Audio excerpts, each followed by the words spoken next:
தங்கரதம் ஏறிடுவான் தன் கோயில் பலம் வருவான் வெற்றி வேலை ஏந்தியவன் வீரனடை போட்டிடுவான் அந்த ஆண்டி அவனின் பார்வை கண் திறக்கும் அவனை வேண்ட நம் நெஞ்சில் ஞானம் பிறக்கும் கதவு திறக்கும் காட்சி கிடைக்கும்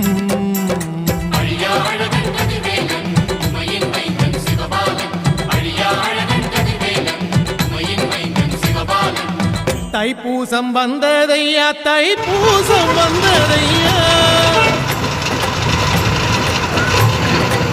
தைப்பூசம் வந்ததையா தைப்பூசம் வந்ததையா தரையெல்லாம் மேகம் வந்து நீராட்டும் நேரமையா ஆண்டி குமரனுக்கு அபிஷேகம் நடக்குதையா தந்தனம் பன்னீரும் திருநீரும் மணக்குதையா பழனிமலையானே என்று பக்தியோடு பாடுகிறோம் பழமாக இனிப்பவனை பசியா